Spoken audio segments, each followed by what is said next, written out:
אני רוצה להודות לקבוצה, לסגל, להנהלה, שהשנה באמת המנורה שנועדה להפיץ אור, תפיץ אור שלא יכבה לעולם. תודה רבה. תודה רבה. ולסיום נמצא למה נכנס. וואו.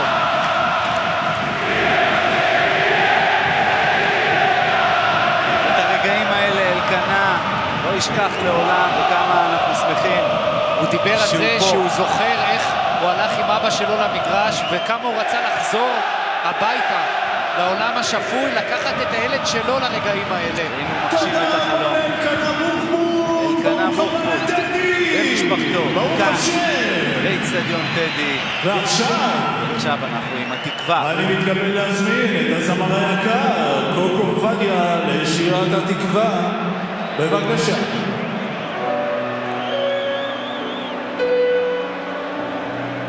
כל עוד בלב בנימה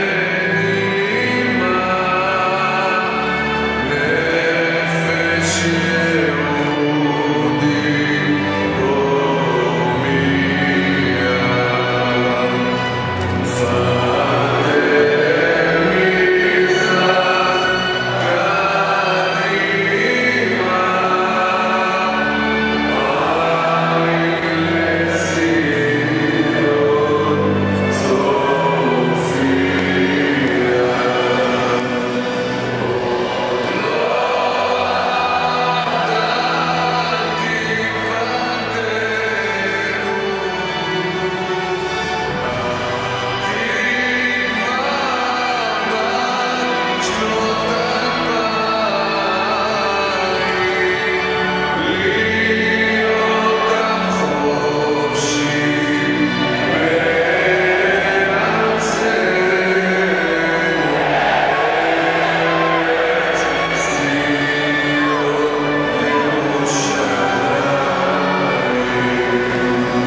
העוצמתיים ביותר שהיו באצטדיון הזה.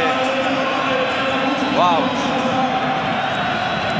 ובמעבר חד להרכבים. לכדורגל, להרכבים.